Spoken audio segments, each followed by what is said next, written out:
কোনো শত্রুর বিনাশ করা যায়। হঠাৎই সমস্ত আকাশ ঢেকে গেল ডাইনি বুড়ির কালো চুলে।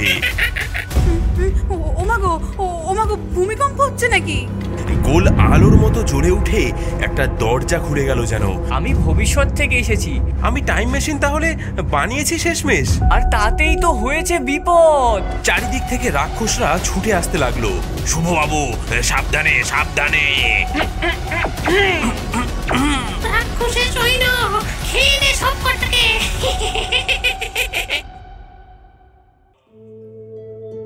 অনেক অনেক বছর আগে কুসুম কুমারী নামক এক রাজ্যে রাজকুমারীর রাজ্যাভিষেক হচ্ছিল। মা, আজ তো তুমি 18 বছর হতে চলেছ। আজ নীলকণ্ঠ মণি আর এই রাজ্যের ভবিষ্যৎ তোমার নিজের হাতে তুলে নেওয়ার সময় এসেছে। বাবা, এই নীলকণ্ঠমণি কি বাবা? এই মণিতে আছে 7 ব্রহ্মাণ্ডের শক্তি। এ দিয়ে যে কোনো রোগ নিরাময় করা যায়, যে কোনো শত্রুর বিনাশ করা যায়। এমনি কোথায় রাখা? কখনো দেখিনি তো। রাজপ্রাসাদের গোপন দেরাজে রাখা থাকে এই মণি। কেবল হস্তান্তরের সময়েই এই মণি বের করা হয়। রাজ্যের শেষ প্রান্তে এক ডাইনির গুহায়।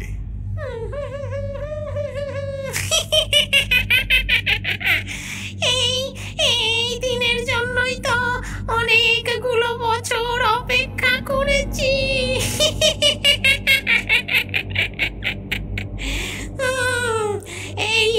এই পাথর আজ আমার হবে।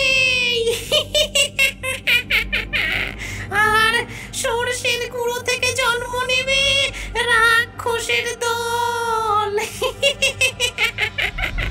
আর সেই রাক্ষসদের নিয়েই আমি হামলা করব কুসুম কুমারী রাজ্যে। ওই মণি দিয়ে তুমি কি করবে দিদিমা? ওই মণি আমার হাতে পেলে আমি হব রানী। আর দেখবি তখন ডাইনি বুড়ির আসল শয়তানি। জয় জয় ডাইনি রানীর জয়, জয় ডাইনি দিদার জয়। এদিকে রাজ্যে সানাই বাজছে, ঢাক ঢোল বাজছে, সবাই আনন্দ করছে, মিষ্টি খাচ্ছে। শোনো শোনো শোনো, আজ রাজকুমারী বিন্দুবালার 18 বছর পূর্তি হলো। সঙ্গে আজই তাকে রানী ঘোষণা করা হবে। সকলে খাও দাও আনন্দ করো আর আশীর্বাদ করো তার আগামী দিনের জন্য। শোনো শোনো শোনো। হঠাৎই সমস্ত আকাশ ঢেকে গেল ডাইনি বুড়ির কালো চুলে। অন্ধকার নেমে এলো সারা কুসুম কুমারী রাজ্যে, সঙ্গে কান ঝালাপালা করা হাসির শব্দ। আকাশে সকলে দেখলো ডাইনি বুড়ির মুখ ভেসে উঠেছে। সে হাসতে লাগলো আর বলতে লাগলো,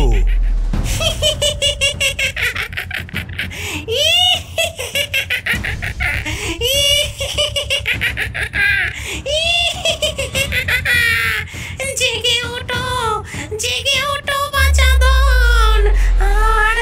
আর দেরি নয়, রাক্ষস খোকস দেখা তোরা ভয়।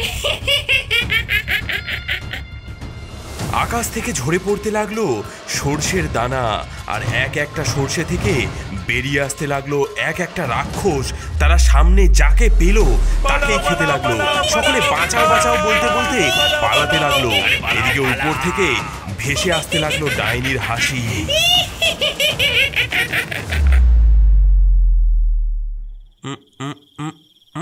এই যা, এই ধুর, আমার দ্বারা আর হচ্ছে না, মনে হচ্ছে না আর হবে।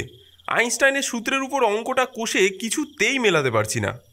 এত আফসোস করছো কেন? চেষ্টা তো করছো, ঠিক হবে। তাছাড়া তুমি তো শক্তি সেল বানিয়েছো, ওর থেকে শক্তিশালী কোনো অস্ত্র নেই পৃথিবীতে। সময় সব থেকে বড় অস্ত্র রিয়া।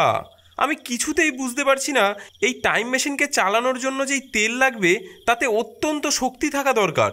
সেই রকম শক্তিশালী তেল কোথায় পাবো বুঝতেই পারছি না। সর্ষের তেল দিয়ে দেখবে একবার। আরে ধুর, এ কি মাছ ভাজা নাকি?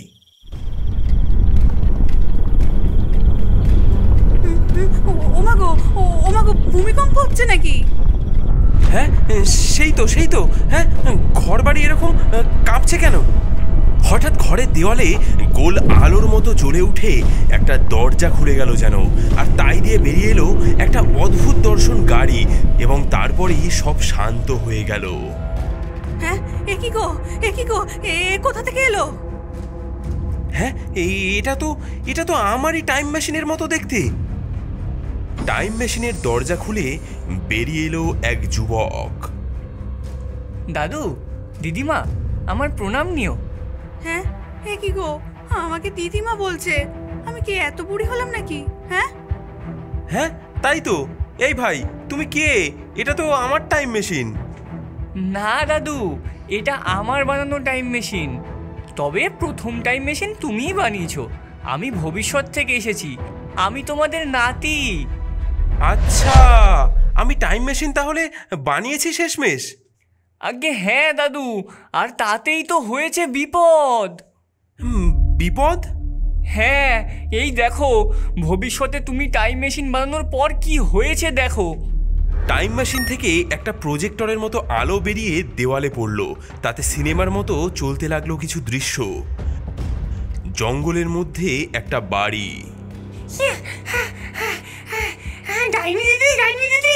ডাইনি দিদি, ওই খ্যাপা বৈজ্ঞানিক শেষমেশ টাইম মেশিন বানিয়ে ফেলেছে। বলিস কি, সে টাইম মেশিন নিয়ে অতীতে যাওয়া যাচ্ছে? হ্যাঁ দিদি, হ্যাঁ যাচ্ছে, আলবাত যাচ্ছে।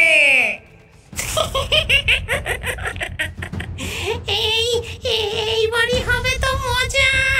চল ভূতু, ওই টাইম মেশিন আমার চাই। সে মেশিন নিয়ে তুমি কি করবে? এই দেখ ছবিতে, এটা কার ছবি জানিস? আমার দিদিমার দিদিমা। সে দারুণ ডাইনি ছিল। পেন নাম ডাইনি দিদা? কুসুম কুমারী গ্রামে রাজার কাছে এক মহা শক্তিশালী মণি ছিল। ইনি সেই মণি নেওয়ার জন্য রাক্ষসদের সৈন্য নিয়ে হামলা করে সে রাজ্যে। তারপর কি হলো? ইনি সেই মণি হাতিয়ে নেয়, কিন্তু সেখানে এক মহা শক্তিশালী তান্ত্রিক ছিল। সে প্রচন্ড যুদ্ধ করে এনার সাথে, আর সেই যুদ্ধে নীলকান্ত মণি ভেঙে গুঁড়ো গুঁড়ো হয়ে এক হ্রদের জলে মিশে যায়। ও আচ্ছা, কিন্তু এখন তুমি কি করবে? ওই টাইম মেশিন নিয়ে আমি অতীতে যাব নীলকান্ত মণি আনতে। ও মণি আমার হবে শুধুই আমার। ডাইনি দিদি, যুগ যুগ জিও। দেওয়ালে প্রজেক্টরের আলো নিভে যায়। হ্যাঁ, কি সর্বনাশ! এবার কি হবে? দাঁড়াও দিদা, দাঁড়াও, এখনো আরো গল্প বাকি। আবার বোতাম টেপে রিমোটের চ্যানেল বদলানোর মতো দেওয়ালের ছবি বদলে যায়। এখন দেখা যায় একটা ঘরে বৃদ্ধ শুভ টাইম মেশিন বানাচ্ছে। হ্যাঁ, ইউরেকা, দেখো রিয়া, দেখো, আমি টাইম মেশিন বানিয়ে ফেলেছি। আমার এতদিনের পরিশ্রম সার্থক হলো। হ্যাঁ, রিয়া এখন বন্দি আমার হাতে। টাইম মেশিন আমাকে দাও, রিয়াকে পাও সাথে সাথে। টাইম মেশিন আমাকে দাও আর রিয়াকে পাও। ডাইনি আর তার পোষা ভূত হাসতে থাকে। এদিকে বৃদ্ধা রিয়া খাঁচার ভেতরে বন্দি। দিও না ওকে টাইম মেশিন দিও না কখনো। হ্যাঁ, ছেড়ে দাও ওকে, ছেড়ে দাও বলছি। টাইম মেশিনের চাবি দে, তবে দে তাড়াতাড়ি। হ্যাঁ, এই নাও, এই নাও, ওকে ওকে ছেড়ে দাও, ওকে ছেড়ে দাও। ডাইনি আর পোষা ভূত টাইম মেশিন নিয়ে চলে যায়। এভাবেই টাইম মেশিন তোমার হাত ছাড়া হয় দাদু। এরপর তুমি আর টাইম মেশিন বানাওনি। ওই ডাইনি কোথায় গেল আমার টাইম মেশিন নিয়ে? ও অতীতে গেছে, কুসুম কুমারী রাজ্যে। সেখানে তার ডাইনি পূর্বপুরুষদের সাথে মিলে সেই তান্ত্রিককে হারিয়ে নীলকান্ত মণি নিয়ে সে চলে আসে ভবিষ্যতে। তারপর দাদু মারা যাবার পর ৮০ বছর ধরে ওই ডাইনি পৃথিবীর রানী। ওর অত্যাচারে সকলে অতিষ্ঠ। আমি মারা গিয়ে থাকলে তুমি এই টাইম মেশিন বানালে কিভাবে? তোমার পুরনো ডায়েরি ঘেটেই আমি এটা বানাই, তারপর চলে আসি তোমার কাছে। আচ্ছা বুঝলাম, কিন্তু এখন উপায়? ডাইনিকে হারাতে পারে একমাত্র সেই তান্ত্রিক। হ্যাঁ ঠিক ঠিক, তবে চলো এখনই তার কাছে আমরা যাই। হ্যাঁ দাদু, চলো চলো আমার সাথে। তবে দাঁড়াও, আমার কাছে আরেকটা জিনিস আছে, সেটাও সঙ্গে নিই। হ্যাঁ, কি? পরে দেখাবো। দাদু এবং নাতি দুজনে টাইম মেশিনে বসে অতীতের পথে রওনা দিল। কুসুম কুমারী রাজ্যে গিয়ে পৌঁছালো টাইম মেশিন। চারিদিকে হা হুতাশ করছে মানুষ, এক জায়গায় মাথা নিচু করে বসে আছে তান্ত্রিক। মেশিন কুসুম কুমারী রাজ্যে পৌঁছাতেই ওই যে ওই যে ওই যে ওই তো আবার এসেছে। মার মার মার মার মার মার মার, ধর ধর ধর, মার মার। লোকজন লাঠি ঝাঁটা নিয়ে আক্রমণ করলো মেশিনের উপর। মেশিন থেকে বেরিয়ে এলো দুজন। আরে আরে দাঁড়ান দাঁড়ান, কি করছেন? মারছেন কেন? আরে থামো থামো, সকলে থামো থামো বলছি। নমস্কার, আমরা ভবিষ্যৎ থেকে এসেছি। একটু আগেও এমন জানে করে এক ডাইনি আসে, সে এখানকার ডাইনি বুড়ির সাথে হাত মিলিয়ে নীলকান্ত মণি নিয়ে পালিয়েছে। হ্যাঁ, সে ভবিষ্যতে ফিরে গিয়ে গোটা পৃথিবী রাজত্ব করছে। সেই বুড়ি ডাইনি মারা গিয়েছে বছরখানেক হলো, কিন্তু তার বংশধর ডাইনি এখনো বেঁচে। সে রাক্ষসদের সেনা নিয়ে মানুষদের গোলাম করে রেখেছে। আপনি চলুন আমাদের সাথে সেখানে, আপনি একমাত্র পারেন তাকে হারাতে। আচ্ছা আচ্ছা, বেশ বেশ বেশ, চলো, আমি তার শেষ দেখে ছাড়বো। তান্ত্রিক শুভ আর নাতি টাইম মেশিনে উঠে বসে। তাদের মেশিন ছুটে চলে ভবিষ্যতে। বাপরে, এ কি সুন্দর জায়গা, কত উন্নত সবকিছু। এ আবার কেমন মায়ানগরী? না না, এটাই ভবিষ্যতের পৃথিবী। ওই যে দূরে ওইটা ডাইনির বাসা। আমরা ওখানেই যাচ্ছি। তৈরি তো সবাই? হ্যাঁ, একেবারে তৈরি। টাইম মেশিন উড়ে এসে থামলো ডাইনির প্রাসাদের সামনে।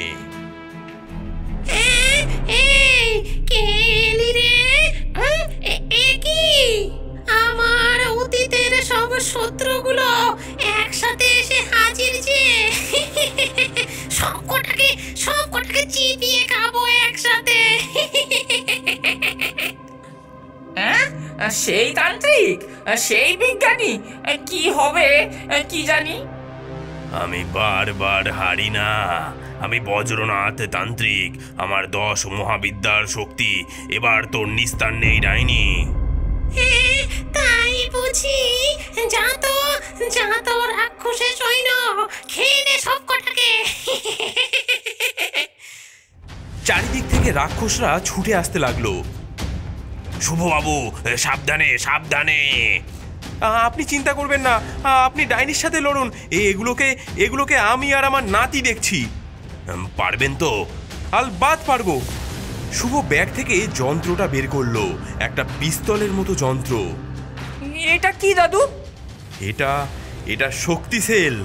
এ যার দিকে ছুড়বো নিমেষে ভস্ম হয়ে যাবে। এ আমার আবিষ্কার।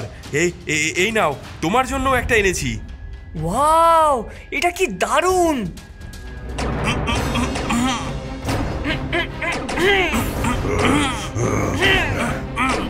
শুরু হলো গোলাগুলি। শুভ আর তার নাতির শক্তি সেলের গুলিতে রাক্ষসরা সব কর্পূরের মতো উবে যেতে লাগলো। ওদিকে ডাইনির সাথে তান্ত্রিকের যুদ্ধ চলতে থাকে। খটখটে রোদে ফেটে গেল পুরো। তান্ত্রিক তোর চোখে লঙ্কার গুঁড়ো। লাল মরিচের গুঁড়ো ছুটে আসে তান্ত্রিকের দিকে। ডাইনির চুল সব ঝরে যাক খসে, লঙ্কা ভিজিয়ে দিক মিষ্টির রসে। অমনি রসগোল্লার রস এসে মরিচের গুঁড়ো প্রতিহত করে।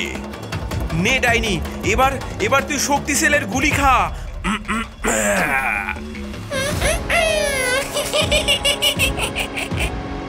ও ও মণি ওর গলায় থাকলে কোনো অস্ত্র কাজ করবে না শুভবাবু। তবে তবে উপায়? উপায় আছে, দেখাচ্ছি মজা। মণি ভেবে গলায় ঝোলাস, দেখ রে চেয়ে কানা, গলায় তোর ঝুলছে ওঠা গোখরো সাপের ছানা। এই হা! হঠাৎ সবাই দেখলো ডাইনির গলায় নীলকান্ত মণি হিস হিসিয়ে একটা গোখরো সাপ হয়ে উঠল।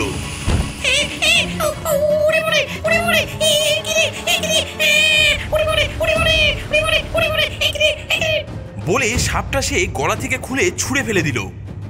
আপনারা আপনারা সাপটা ধরুন, ওটা ওটা সাপ নয়। শুভর নাতি দৌড়ে গিয়ে সাপটা ধরতেই সেটা ফের নীলকান্ত মণি হয়ে গেল। শুভবাবু এবার গুলি চালান।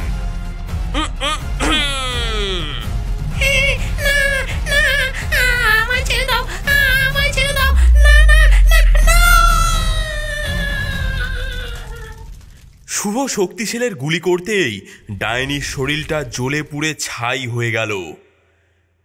টাইম মেশিন প্রথমে ফিরে গেল কুসুম কুমারী রাজ্যে। বজ্রনাথ বাবু, আপনি না থাকলে যে কি হতো, এই মণি আর ফেরত পেতাম না আমরা। ও মণি রাখবেন না, ও মণি থাকলে ওটা হাতানোর জন্য ভবিষ্যৎ থেকে আবার কেউ না কেউ আক্রমণ করতে পারে। তবে উপায়? ও মণি ভেঙে হ্রদের জলে মিশিয়ে দিন, যেমনটা ইতিহাসে আগেও হয়েছে তেমনই। তাতে সেই জল হয়ে উঠবে এক রোগ নিরাময় কারক। আপনার গ্রামের যে কোনো দুস্থ অসুস্থ মানুষ ওই হ্রদে স্নান করলেই সুস্থ হয়ে উঠবে। বেশ বেশ, তাই হোক। তান্ত্রিক তার শক্তি দিয়ে পাথর ভেঙে হ্রদের জলে মিশিয়ে দিল। টাইম মেশিনে উঠে শুভ আর তার নাতি ফিরে এলো 2024 সালে। তবে কি টাইম মেশিন আর বানাবো না? নিশ্চয়ই দাদু, এতে তো মানুষের উপকারও হবে। তাছাড়া ডাইনিও তো আর নেই, মণিও নেই, সুতরাং ভয় করারও কোনো কারণ নেই। কিন্তু এই যন্ত্র বানানোর জন্য কোন তেল ব্যবহার করব তাই তো বুঝতে পারছি না। দাঁড়াও, এই নাও ম্যাপ, এটা তোমারই ডায়েরি থেকে পাওয়া। এখানে একটা হ্রদের কথা বলেছো তুমি, সেই হ্রদের জল দিয়েই এই টাইম মেশিন চলে। দাঁড়াও দাঁড়াও, এ সেই হ্রদ নয় তো নীলকান্ত মণি যাতে মেশানো হয়েছিল? একদমই তাই। তবে ভবিষ্যতে তুমি এই হ্রদের জল ব্যবহার করে সেটা ল্যাবরেটরিতে তৈরি করার ফর্মুলাও বানিয়েছো। এই নাও ফর্মুলা। না না থাক, সব জেনে গেলে আমি সারা জীবন কি করব আর? আমি আমার জীবন উপভোগ করতে চাই, এই ম্যাপটুকুই শুধু রাখলাম। বেশ দাদু, আমি চলি তবে। দাঁড়াও, ইয়াং বলে কি দিদা নাতিকে নাড়ুও খাওয়াবে না নাকি? এই নাও নারকেল নাড়ু, যাওয়ার পথে খেও। থ্যাংক ইউ দিদা, টাটা, এবার চললাম আমি। টাইম মেশিনে করে নাতি ফিরে গেল ভবিষ্যতে।